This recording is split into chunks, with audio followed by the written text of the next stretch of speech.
My wife said, "I'm going to extend my stay in Paris." I replied, "Say hi to Chris," and hung up. If this story resonates with you, subscribe to the channel and share in the comments which city you're watching from. We'd love to know where our community is growing. The notification lit up my phone at 3 a.m. I lay there staring at the ceiling, already awake, already knowing what it would say before I even looked. Staying in Paris a few more days. Don't wait for me. The heart emoji was a nice touch. She'd always been so considerate, even when she was lying. I put the phone down unanswered and watched the shadows dance on our bedroom ceiling. Our bedroom. Soon it would just be mine, or maybe neither of ours. I hadn't decided yet what I'd do with the house. The work trip had started 2 weeks ago. A conference for her marketing firm, she said. Very important for my career. Networking opportunities. I drove her to the airport, kissed her goodbye, told her I'd miss her. She smiled that smile I fell in love with 7 years ago and promised to bring me something special. I had no idea she already knew everything. It started small, as these things always do. A new coworker named Chris joined her team 6 months ago.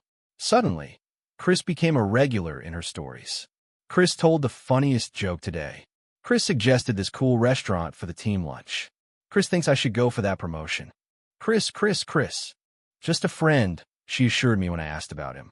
He's actually a bit annoying, but he's good at his job. The lie was so casual, so rehearsed. I almost believed it. Then came the late nights at the office, the business dinners that stretched until midnight, the weekend team building exercises I wasn't invited to join. Her phone, which she used to carelessly leave on the counter, now permanently glued to her hand, face down, notifications silenced. I'm not proud of what I did next, but I'm not ashamed either. When you know something's wrong, when your gut screams at you every day, you find ways to confirm what you already know. Her laptop. She left it open one night while she showered. Just Facebook, seemingly harmless, except her messages were right there, and I couldn't stop myself. The conversation with Chris dated back months. Flirty at first, then intimate. Plans I knew nothing about. Inside jokes I wasn't a part of. And then, 3 weeks before her work trip, the message that changed everything. Can't wait for Paris. Just us two, finally. Her reply. I know. I already told him it's a conference. He won't suspect a thing. Him. Me. I was him now. She didn't even use a name. I sat there on our bed with her shower running in the background and felt something inside me turn cold and quiet. Not angry. Not yet, just resolved. I closed the laptop, went downstairs, poured myself a drink, and started to plan. The beautiful thing about being an accountant is I understand systems. Money, accounts, assets. I know how it all connects, and more importantly, how to disconnect it all. I also knew I needed proof, not just for the divorce, but for my own closure. So I reached out to Rachel, another colleague from my wife's firm, who I'd met at company parties. We'd always gotten along. I sent her a casual message asking if she happened to be going to the Paris conference too. Yes, so excited, she replied. Your wife and I are even staying at the same hotel. We should all grab dinner together. I suggested she take some photos of the trip. Maybe wave to my wife if you see her. She's been so stressed about this conference. I'd love to see her actually relaxed and enjoying Paris. Rachel, sweet and naive, enthusiastically agreed. The photos started coming on the 3rd day of the trip. Rachel by the Eiffel Tower, her with colleagues. Rachel at a cafe with the team, and then the one that sealed it all. My wife and Chris sitting at a corner table in a Camelot bistro, his hand covering hers, her head thrown back in laughter. The photo could have been from a romantic movie poster. Rachel's caption, found these 2 lovebirds. They make such a cute couple. She'd assumed, as anyone would, that they were together. I thanked Rachel, saved the photos, and continued my preparations. Now, 2 weeks later, my wife's bags were packed. The divorce lawyer had her retainer. Bank accounts were separated. Our joint credit cards canceled. The locks ready to be changed. I picked up my phone and typed my reply. Tell Chris I said hi. Then I turned off the phone and went back to sleep. My phone stayed off for exactly 12 hours. When I finally turned it back on, I knew what I'd find, but the sheer volume still surprised me. 43 missed calls, 67 text messages, 15 voicemails, all from her. I made coffee and sat at the kitchen table. The same table where we'd had breakfast together 1,000 times, where she'd promised just weeks ago we should start trying for kids. And I started to read. The first messages were confused. What do you mean? Call me. Why would you say that? You're scaring me. Then came the panic. Please answer the phone. This isn't what you think. Let me explain. The desperation. I'm booking a flight home right now. Please don't do this. I love you. Whatever you think you know, you're wrong. And finally, the anger. You had no right to go through my private messages. You're crazy and controlling. Chris is just a friend. This is exactly why I didn't tell you about the dinner. I knew you'd overreact. I deleted them all without replying. There was nothing she could say that I needed to hear. My lawyer, Patricia, had been clear. Don't engage. Don't argue. Don't explain. Every word you say can and will be used in divorce proceedings. Let the lawyers handle communication. Patricia was a shark in a blazer, recommended by a colleague who'd gone through his own divorce 2 years prior. She'd looked at the photos, the screenshots of messages I'd managed to obtain, and our financial situation with the cold efficiency of a surgeon examining an X-ray. Adultery case. Clean cut. You keep the house. It was your inheritance anyway. Joint assets split 50-50, though we might be able to do better given the circumstances. No children, so it's simpler. She makes good money, so no alimony either way. She paused, looking at me over her glasses. Are you okay? I wasn't, but I told her I was. She didn't believe me, but nodded anyway. People think divorce is emotional, she said. And it is, but it's also paperwork. Right now, focus on the paperwork. The emotions will still be there when you're ready for them. So I focused on the paperwork. I'd spent the 2 weeks of her Paris trip methodically separating our lives. It was like performing surgery on myself without anesthesia, but I did it just the same. Bank accounts. Separated. The joint account where our paychecks deposited was closed. I opened a new one in my name only and rerouted my direct deposit. Her next check would bounce, and she'd have to figure out. Credit cards. All joint ones canceled. I called each company, explained I was initiating divorce proceedings, and requested immediate closure. The representatives were sympathetic but efficient. Sorry you're going through this, sir. Yes, we can process that right away. Utilities. I called each of them. Electricity, gas, water, internet. I switched them all to my name only. The house was mine anyway. My grandmother had left it to me 5 years ago, so this was just correcting an oversight. Subscriptions. Netflix, Hulu, Spotify, the meal kit service she'd insisted on, all canceled or switched to individual plans. Petty maybe, satisfying absolutely. Insurance. This one was trickier. Our health insurance was through her work, and I couldn't unenroll until open enrollment period or a life-changing event. Divorce would be that event, but it hadn't happened yet. I made a note to handle this immediately after filing. Passwords. I changed all shared passwords we had. Email accounts, social media, even the password to our smart home system. I created new security questions she couldn't answer. Her mother's maiden name, changed to a random string of characters I stored in a password manager. Photography. I photographed everything in the house. Every room, every angle. I documented all furniture, art, appliances. Patricia said this was crucial in case she claimed I destroyed or sold anything out of spite. I wasn't spiteful, I was surgical. My brother called on the 4th day of my preparations. Are you sure about this? Maybe you should talk to her first. Maybe there's an explanation. I found messages, I said. Photos, plans they made together. What explanation could make that okay? He was silent for a long moment. Yeah, okay. You're right. What do you need? Help moving her stuff this weekend. I'll bring the truck. We spent Saturday packing her belongings. Not everything. Patricia said I couldn't just throw her out without access to her possessions, but enough to make a point. Clothes, toiletries, personal items, her vintage vinyl record collection, the painting her sister had made her for her birthday, the expensive running shoes she'd bought last month. It all fit into 8 boxes and 3 suitcases. 7 years of marriage reduced to a dozen containers. We stacked them neatly in the garage. On top of the stack, I placed an envelope containing a copy of the divorce petition and a note I'd written and rewritten 20 times. Your belongings are packed in the garage. The locks have been changed. Do not attempt to enter the house. All communication is to be through my attorney. Her contact info is in the attached documents. I'll be staying elsewhere for the next week to give you time to collect your things. The garage code is 4747. After you've removed your items, I'll have the code changed. You have until Sunday. My brother read the note over my shoulder. Cold. She earned it.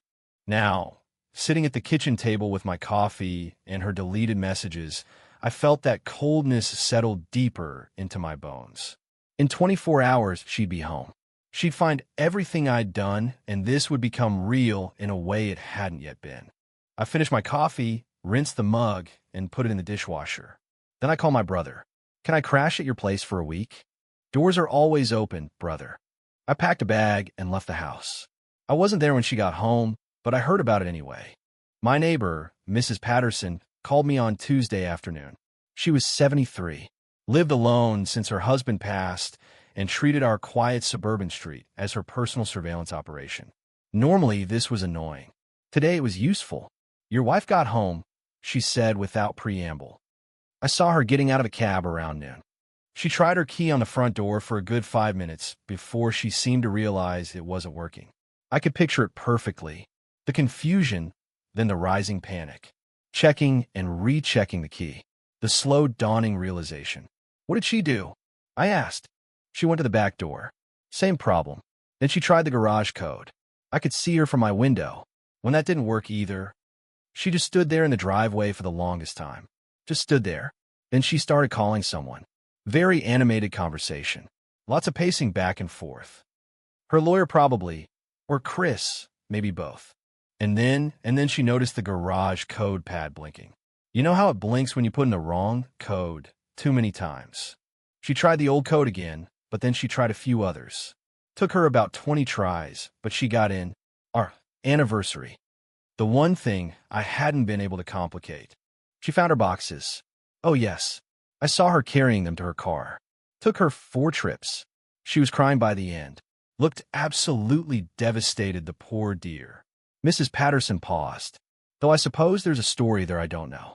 There is, I said. Thanks for calling, Mrs. Patterson. Of course, dear, and for what it's worth, and I know it's none of my business, but you deserve better than someone who makes you change all your locks. After hanging up, I sat in my brother's guest room and tried to feel something. Satisfaction, perhaps. Vindication. Even guilt would have been welcome. It would have meant I still had feeling about this situation beyond the cold, mechanical efficiency I'd been operating with. Nothing came. My phone vibrated. A new number I didn't recognize. I almost didn't answer, but something made me. You bastard. Her voice was hoarse, raspy. She'd been crying for a while. You absolute bastard. I should have hung up. Patricia had been clear, but something in me wanted this confrontation. I needed it. Don't call this number again, I said calmly. How could you do this? How could you just cut me off like that? 7 years, and you throw it away without even talking to me. The audacity was almost impressive. I found the messages, I said, my voice flat. I saw the photos. Rachel was very helpful. By the way, she thought you and Chris made a cute couple. Silence. Then, it's not what you think. Then what is it? Chris and I are friends, close friends. Maybe we got too close, but nothing happened. I swear to you, nothing physical happened. But you wanted it to. You didn't respond, which was answer enough. You planned a trip to Paris together. I continued. You lied to me, saying it was a work conference. You held his hand in restaurants. You told him you couldn't wait to finally be alone. And you think the problem is that nothing physical happened. We were both confused. There was this connection, and we didn't know what to do with it. But I chose you. I chose our marriage. I was coming home to you. You chose me. I laughed, bitter and sharp. You were extending your stay in Paris with him. Your message said you'd be gone longer. That's not choosing me. That's choosing him until your vacation days ran out. That's not fair. You want to talk about what's fair? Fair would have been you being honest with me 6 months ago when this started. Fair would have been you ending our marriage before you started an emotional affair with your coworker. Fair would have been literally anything else than what you did. I made a mistake. Her voice cracked. People make mistakes. You're supposed to fight for your marriage, not just abandon it as soon as things get hard. I'm not abandoning anything. You did that when you booked tickets to Paris with another man. I'm just doing the paperwork. Please. She was sobbing now. Please, can we at least talk face to face? Let me explain properly. Let me fix this. I love you. I love our life together. Chris was a mistake, a stupid mistake. Stupid. But it doesn't have to end like this. It's already ended. I'm just making it official. I'll do anything. Therapy, counseling, whatever you want. I'll quit my job.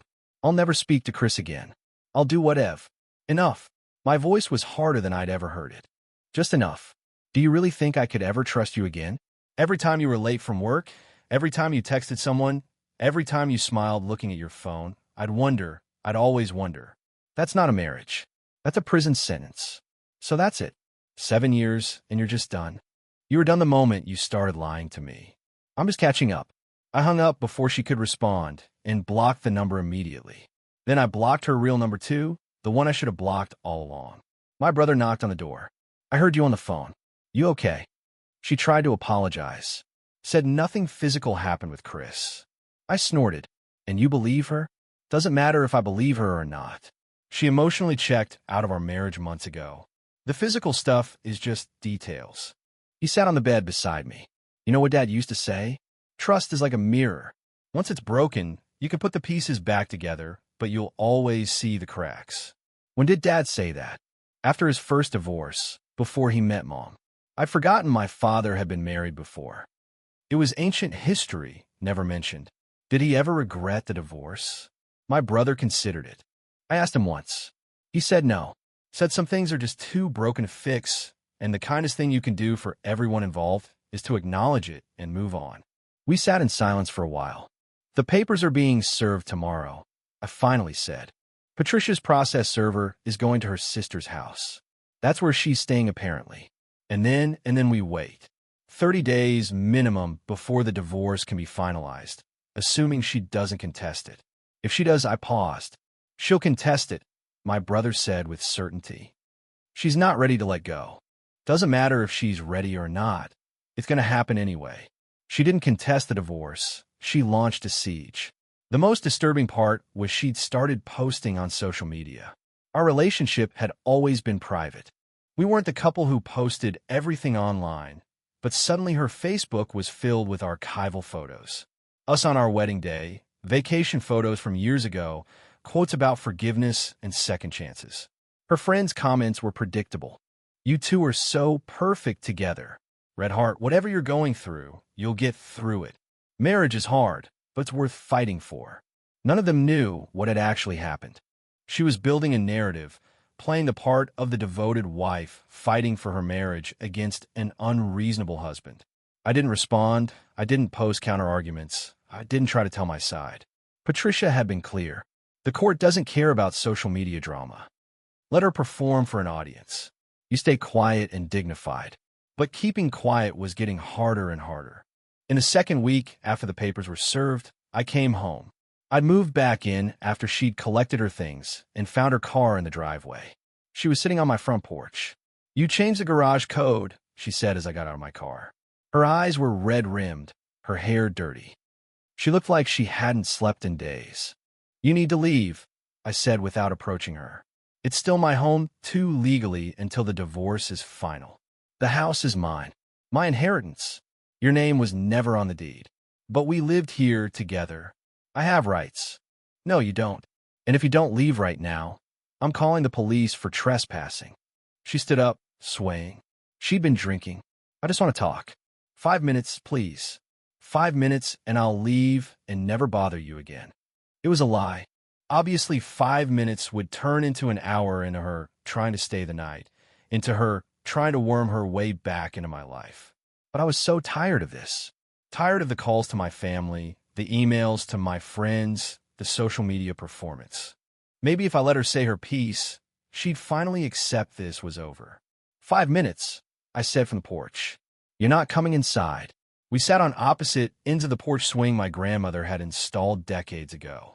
I'd kiss my wife on this swing the day I proposed. The irony wasn't lost on me. I'm sorry, she began. I know I've said it before, but I need you to hear it. I'm so sorry. I never meant to hurt you. Chris, and I was a fantasy, a stupid escape from real-life stress. It wasn't real. You and I are real. If we're so real, why did you need an escape? She had no answer for that. I've been thinking, she continued, about what went wrong, about what I could have done differently, and I realized I took you for granted. I stopped seeing you really seeing you. We got comfortable, and I got bored. But boredom isn't a reason to destroy a marriage. You're right. It's not. So why did you do it? It wasn't on purpose. It just happened gradually.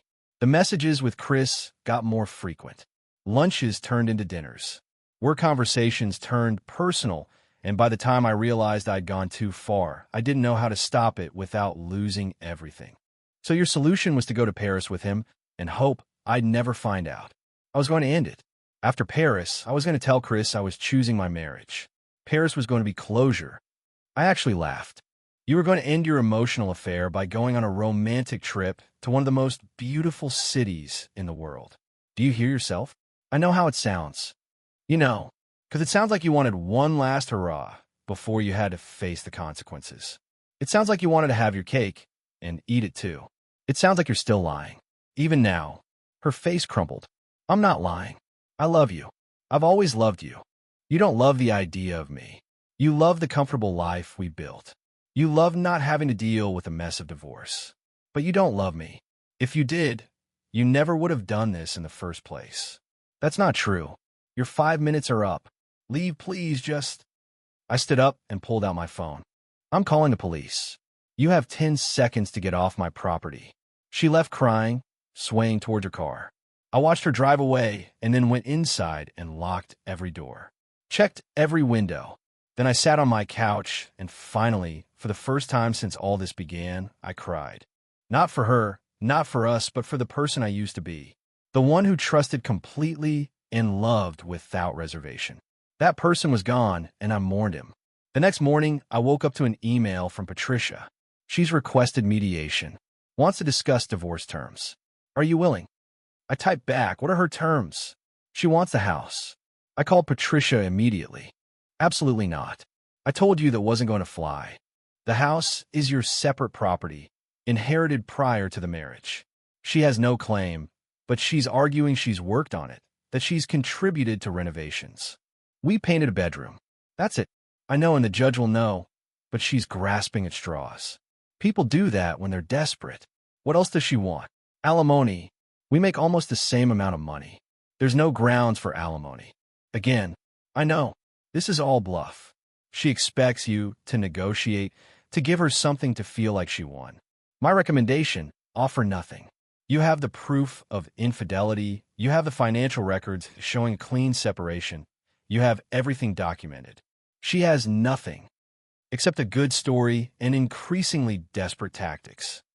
Then we go to trial, if necessary. But most likely her lawyer will convince her to accept the 50-50 split of marital assets and back down. Nobody wins at trial except the lawyers. How long? Could be finalized in 2 months if she agrees to terms. 6 months to a year if she fights. I hung up feeling empty.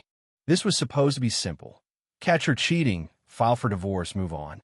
But she was complicating it because she couldn't accept that her choices had consequences. My phone vibrated, an unknown number. Against my better judgment, I answered, "Stop ignoring my sister." It was her older sister, Emma. We'd always gotten along well. We'd spent holidays together. She's falling apart, and you won't even talk to her. Emma, with all due respect, this isn't your business. She's my sister. That makes it my business, and I think you're being cruel punishing her for one mistake. It wasn't one mistake. It was months of lying. It was planning a romantic trip with another man. It was choosing him over our marriage again and again. She says nothing happened. I don't care what she says. I care what she did. And what she did was betray every promise she made to me. I'm done. She loves you. Then she should have thought about that before Paris. Goodbye, Emma. I blocked that number 2. That night, lying in bed in a house that felt too big and too empty, I made a decision. I was done being reactive. waiting for her next move, letting her control the narrative. I opened my laptop and started typing. The email to Patricia was brief. Don't accept negotiations. Proceed with the divorce as filed. I want this over as soon as possible. Her reply came in minutes. Understood. I'll inform her attorney we're not interested in mediation. Expect pushback, but we'll overcome it.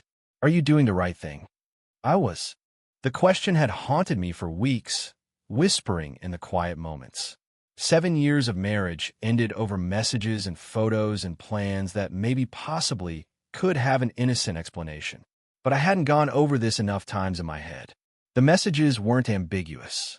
Can't wait to finally be alone didn't mean grabbing coffee between conference sessions. Holding hands in the bistro photo wasn't friendly and a lie. The fundamental, deliberate lie about the nature of the trip, that was unforgivable. I'd given her my trust, and she'd spin it on someone else. The divorce proceedings moved forward with mechanical efficiency. Her lawyer tried several more times to negotiate. First for the house, then for a larger share of our savings, then for my car, a vintage convertible I'd restore myself, then for anything she could use as leverage. Patricia thwarted every attempt. Your client had an affair, Patricia told her lawyer during a conference call I was on. My client has documentation, photos, and witness statements. If you want to go to trial and have all of that go on public record, we're happy to oblige. Otherwise, accept the 50-50 split and be grateful we're not pushing for a fault divorce, which would look even worse for her. There was a long pause. Then her lawyer, I'll speak to my client. 2 days later, they agreed to terms. 60 days after I sent the message, tell Chris I said hi. I signed the papers that ended my marriage. I didn't feel victorious. I didn't feel vindicated. I just felt finished. Assets were split exactly down the middle. Our savings account divided. The joint investment portfolio split. The furniture we'd bought together, itemized, and divided. She got the couch. I got the dining room table. She got the bedroom set. I got the living room chairs. It was like dividing a life we'd built together into neat, painful pieces. She got her car. I got mine. We sold the expensive espresso machine we'd bought on our anniversary and split the proceeds. The only thing I fought for, truly fought for, was my grandmother's wedding ring I used to propose to her. She tried to claim it as a gift, therefore hers to keep. I almost lost my mind over that, willing to drag out the divorce for months if necessary. Patricia was calmer. Family heirlooms go back to the family of origin. It's standard. We'll get it back. And we did. The day the ring arrived by messenger, I put it in a safe deposit box and tried not to think about the hope I'd felt when I'd first slipped it on her finger. I never saw her again after that day on the porch. All communication went through the lawyers. All asset exchanges were handled by third parties. She became an abstract concept, a signature on legal documents, a name on settlement papers. I heard through mutual friends, the few we still had, that she and Chris had started officially dating 2 months after the divorce was finalized. They posted a couple's photo on Instagram, her head on his shoulder, both smiling in front of the Eiffel Tower. So much for just friends. Derek called me when he saw it. You okay, man? Yeah, I said and realized I meant it. I was okay. Not happy. Not yet, but okay. The anger had burned out. The wound had scarred. What was left was a kind of quiet resignation, an acceptance that some things end, and that's not always a tragedy. 6 months after the divorce, I sold the house. Too many memories within those walls. Too many ghosts in the corners. I'd loved it once because it was my grandmother's, because it represented family, history, and roots, but now it just felt like a museum of a failed marriage. I bought a downtown condo, modern and sleek, and nothing like the suburban house I'd shared with her. I furnished it with things I liked, not things we'd compromised on. I hung art I enjoyed, not pieces she'd chosen. I made it mine in a way the house had never quite been. I casually dated. Nothing serious. I wasn't ready for serious. Maybe I wouldn't be for a long time. But it was nice to remember there were other people in the world, other possibilities, other potential futures that didn't involve betrayals and divorce lawyers. A year after the divorce, I ran into Emma at a coffee shop. We made eye contact, and for a moment, I thought she'd ignore me. Instead, she walked over. Hi, she said awkwardly. Can we talk? Just for a minute. I gestured to the empty chair at my table. She sat down. I owe you an apology, she said, for that phone call, for taking her side without knowing the whole story. She told me her version of events, and I believed her cause. She's my sister. But I've seen her with Chris. You were right about everything. Thank you for saying that. She's unhappy, by the way, with turns out the fantasy doesn't hold up to reality. They fight constantly. Apparently he's not so charming when you actually have to deal with his dirty socks and his bad moods. I didn't ask for more details. I didn't want them. I hope she finds what she's looking for. I said, and I meant it. I hope she figures out what she wants and she's happy. Just not with me. Emma nodded. You look well, better than I expected. I'm getting there. We parted amicably. I didn't expect us to be friends again, but the closure was nice. 2 years after the divorce, I met someone. Sarah. She was a photographer, funny, kind, and refreshingly direct. When I told her about my divorce, not on the first date, but not long after, she listened carefully and then asked, Are you over it? Because I don't do rebound situations. I'm over it. I said, It took me a while, but yeah, I'm over it. Good, she said, because I don't want to compete with a ghost. She didn't have to. The ghost of my marriage had been laid to rest the moment I signed those papers. 3 years after the divorce, I realized I'd gone an entire week without thinking about her. The marriage, the betrayal, the divorce. It had simply stopped mattering. That's when I knew I was truly free. I never tried to find out what happened to her and Chris. I didn't check their social media. I didn't ask mutual acquaintances. That chapter of my life was closed, and I had no interest in reading further to see how their story ended. My story, the one that mattered, was still being written, and it was better than I could have imagined in that dark room at 3 a.m., reading a message about extended stays in Paris. Sometimes people ask me if I have regrets, if I wish I tried harder to save the marriage, if I was too hasty in cutting her off so completely. The answer is always no, because I learned something important during those months of divorce proceedings and lonely nights in an empty house. Trust, once broken, can't be repaired with apologies and promises. You can't rebuild a foundation that's been shattered. You can only clear the rubble and build something new elsewhere. I built something new, a life that was mine, with boundaries I controlled and trust one gave carefully. A life where I wasn't checking phones or doubting motives or wondering if the person I loved was thinking about someone else. She had made her decision in Paris in those messages, in those months of lies. I simply made mine in response and told her exactly what I thought of her decision with 5 words. Tell Chris I said hi. It was the last thing I said to her as her husband, and it was enough. Years later, on a quiet Sunday morning, I'm having coffee with Sarah, now my wife, on our condo balcony. My phone vibrates with a LinkedIn message from someone I don't recognize. I almost delete it, but something makes me open it. It's from her. A long, rambling message about how she's sorry, how she's been in therapy, how she realizes now what she threw away, how Chris left her for someone else. The irony isn't lost on me. How she wonders if maybe someday we could talk. I show it to Sarah. She reads it and looks at me. What are you going to do? I delete the message without replying, block the account, and put the phone down. Nothing. I say, I'm going to do absolutely nothing. Good answer, Sarah says and kisses me.